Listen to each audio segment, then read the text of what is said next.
साथियों, मैं एडवोकेट करीम स्वागत करता हूं आप सभी का आपके अपने YouTube channel legal and social awareness में।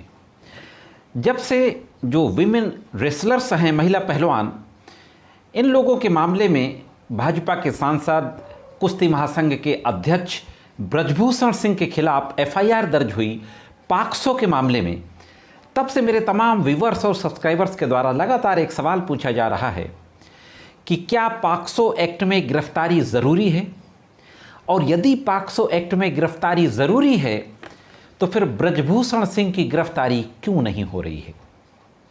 दोस्तों, इससे पहले मैंने एक वीडियो बनाया था जिसमें मैंने बताया था कि एफआईआर का क्या कानून है, क्या महिलाओं के विरुद्ध जो अपराध होते हैं उनमें एफआईआर के संबंध में कोई ऐसा सेक्शन है जो एफआईआर को ज़रूरी करता है।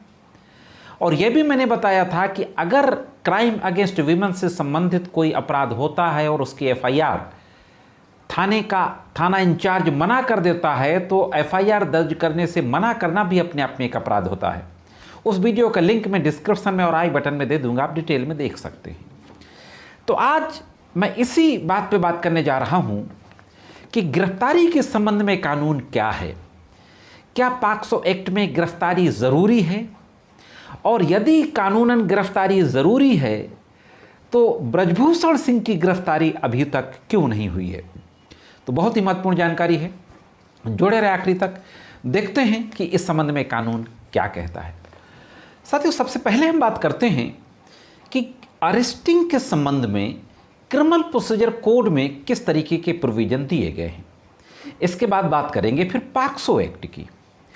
तो जहाँ तक क्रिमिनल प्रोसीजर कोड का संबंध है तो गिरफ्तारी के संबंध में जो सबसे पॉपुलर सेक्शन है सीआरपीसी का वो है 41 में पुलिस ऑफिसर को पावर दिए गए हैं कि without warrant, without the order of the court, police officer आरोपी को गिरफ्तार कर सकता है। किस व्यक्ति को गिरफ्तार कर सकता है ये भी 41 में बताया गया है। 41 में मैंने ऑलरेडी वीडियो बनाया हुआ है, उसका लिंक भी मैं आई बटन में दे दूंगा, आप डिटेल में देख सकते हैं।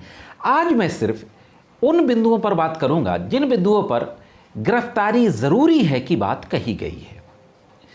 सबसे पहले हम बात करते हैं सेक्शन 41 के सबसेक्शन 1B क्लॉज सेकेंड। हाँ दोस्तों, सेक्शन 41 का सबसेक्शन 1, उसका फिर 1, फिर उसका क्लॉज B का सब क्लॉज सेकेंड। उसमें यह कहा गया है कि अगर किसी व्यक्ति के खिलाफ किसी संज्ञेय अपराध की इंफॉर्मेशन है या एफआईआर दर्ज है और उस अपराध की सज़ा 7 साल या उससे कम है तो इन्वेस्टिगेटिंग ऑफिसर को अगर कुछ चीज़ें हैं जो मैं अभी बताने जा रहा हूं, अगर ऐसी परिस्थितियां हैं, अगर ऐसा लगता है तो गिरफ्तारी होगी।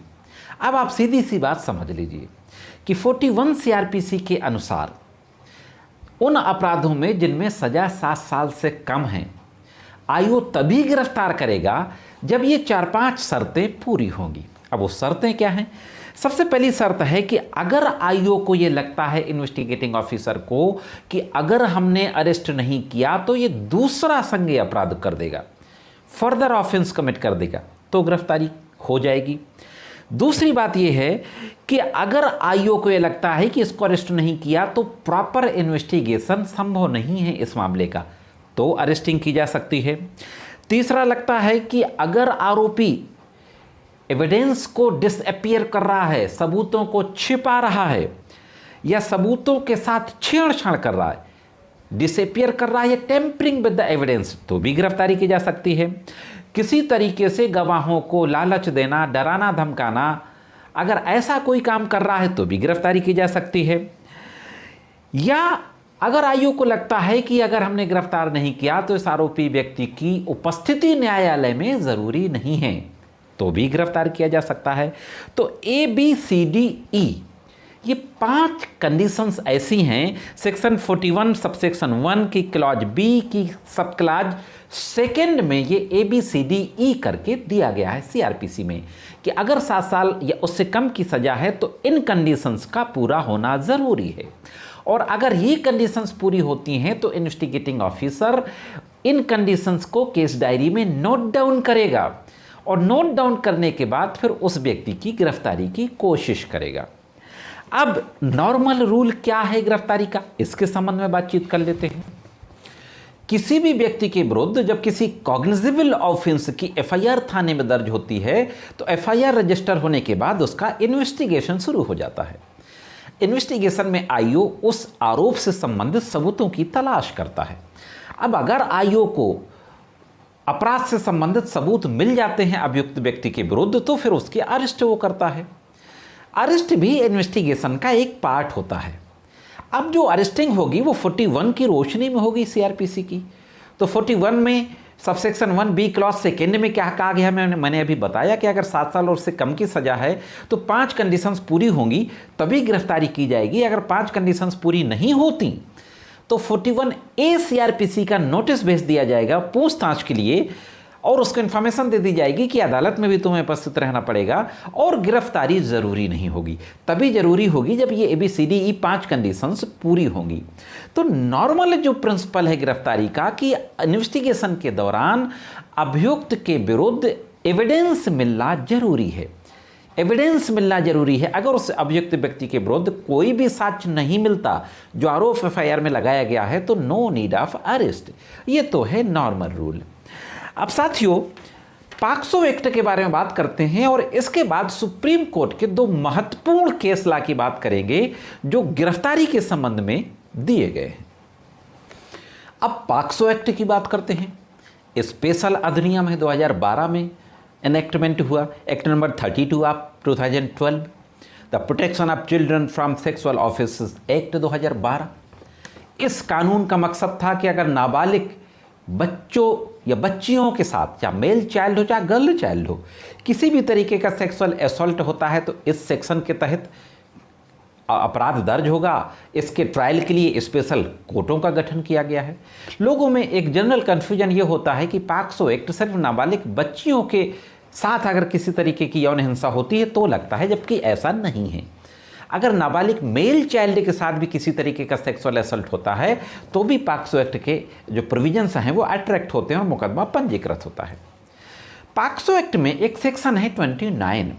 सेक्शन 29 में कहा गया है presumption as to certain offences. कुछ अपराधों के बारे में जो इस एक्ट में दिए गए हैं कोर्ट प्रिज्यूम कर सकेगी। जहाँ प्रिजम्पशन वर्ड आ जाता है वो बड़ा खतरनाक और गंभीर मामला हो जाता है। यानी कोर्ट मान लेगी कि आपने अपराध कारित किया है जब तक कि आप उसके विपरीत साबित नहीं कर देते हैं। पॉक्सो एक्ट के सेक्शन 3, 5, 7, 9 से संबंधित अगर कोई अपराध हुआ है तो कोर्ट प्रिज्यूम कर लेगी कि आपने अपराध किया है। तो चूंकि पॉक्सो एक्ट के जो अपराध हैं नाबालिग बच्चों और बच्चियों के साथ यौन हिंसा से संबंधित है, इसलिए इनको हीनियस ऑफेंसेस की कैटेगरी में रखा गया। और ये माना जाता है कि अगर कोई हीनियस ऑफेंस है, क्राइम का नेचर बहुत ही गंभीर है, तो उसकी गिरफ्तारी की जाएगी भले ही उसकी सज़ा 7 या उससे कम हो। तो पॉक्सो एक्ट में जनरल किसी के भी विरुद्ध लगता है तो गिरफ्तारी हो जाती है। अब हम बात कर लेते हैं कि वो 2 महत्वपूर्ण केसला कौन से हैं जिनमें सुप्रीम कोर्ट ने गिरफ्तारी के संबंध में महत्वपूर्ण प्रिंसिपल लेट डाउन किए हैं। इसके बाद बात करेंगे कि बृजभूषण सिंह की गिरफ्तारी क्यों नहीं हो रही। साथियों 2014 में ऑनरेबल सुप्रीम कोर्ट में बहुत ही महत्वपूर्ण केस पहुंचता है, Arnesh Kumar versus state of Bihar. Arrest के संबंध में बहुत डिटेल में इसमें डिस्कशन होता है, आर्गुमेंट होता है और जजमेंट डिलीवर किया जाता है। और यह जजमेंट सेक्शन 41 सीआरपीसी का सबसेक्शन 1 क्लॉज बी की सब क्लास 2 में ABCDE जो कंडीशंस दी गई हैं अरेस्ट के संबंध में 7 साल और उससे कम के अपराधों के लिए, उन कंडीशंस पे डिटेल में बातचीत की जाती है और उन्हीं की रोशनी में यह जजमेंट डिलीवर किया जाता है। तो उस केस में भी ये बात होल्ड कर दी जाती है कि अगर 7 साल और उससे कम है तो इन शर्तों को जब तक पूरा नहीं किया जाएगा तो गिरफ्तारी की ज़रूरत नहीं है। तो इस वजह से 7 साल और उससे कम की सज़ा के अपराधों में गिरफ्तारी नहीं होती है। दूसरा एक केस आता 2022 में, Satyendra Kumar Antil versus centre bureau investigation CBI। इसमें भी वही बात कही जाती है, अरनेश कुमार का हवाला दिया जाता है। तो लगातार सुप्रीम कोर्ट के द्वारा इन 2 केसेस में कहा गया कि जिन अपराधों की सज़ा 7 साल और उससे कम है तो अरनेश कुमार और सत्येंद्र कुमार अंतिल की जो गाइडलाइंस हैं उनको फॉलो करना होगा। लेकिन प्रैक्टिस में ये देखने को मिलता है कि पॉक्सो एक्ट एक गंभीर अपराध है और गंभीर अपराध में अभी तक ऐसा नहीं हुआ कि गिरफ्तारी ना हुई हो। तो अब देखते हैं तो फिर जो सांसद ब्रजभूषण सिंह है कि उनकी गिरफ्तारी क्यों नहीं हो रही। दोस्तों, आप सभी जानते हैं और आप लोग देखते भी रहते होंगे कि अगर पॉक्सो की एफआईआर किसी भी व्यक्ति के खिलाफ दर्ज होती है तो 2 दिन के अंदर उसको उठा लिया जाता है, पुलिस के द्वारा गिरफ्तार कर लिया जाता है। सांसद ब्रजभूषण सिंह के खिलाफ एफआईआर दर्ज हुए 1 हफ्ते से ज़्यादा का समय बीत चुका है, फिर भी गिरफ्तारी नहीं हुई। इवन अभी 2 दिन पहले तक, शायद आज की स्थिति कंफर्म नहीं है, 164 सीआरपीसी का स्टेटमेंट भी किसी भी विक्टिम का रिकॉर्ड नहीं किया गया था। तो यह बात तो तय है कि एफआईआर दर्ज करने से लेकर इन्वेस्टिगेशन तक और अभी तक लगातार पुलिस के द्वारा लापरवाही की जा रही है। क्यों की जा रही है आप सब जानते हैं। वो सत्ता पक्ष का सांसद है और उसका अपना एक रुतबा है। अब अगर पुलिस को उसके खिलाफ किसी तरीके के सबूत नहीं मिलते तो हो सकता है पुलिस गिरफ्तार ना करे। तो गिरफ्तारी की जो कानूनी वजह है, एक तो सेक्शन 41 में जो गाइडलाइंस दी गई हैं, जो कंडीशंस दी गई हैं, एक वो हो सकती है, दूसरा सुप्रीम कोर्ट के दोनों केस ला हो सकते हैं। लेकिन यहाँ पे मैं इन दोनों से अलग बात कहना चाहूँगा कि सांसद ब्रजभूषण सिंह की गिरफ्तारी ना होने की वजह सिर्फ सत्ता पक्ष का सांसद होना है।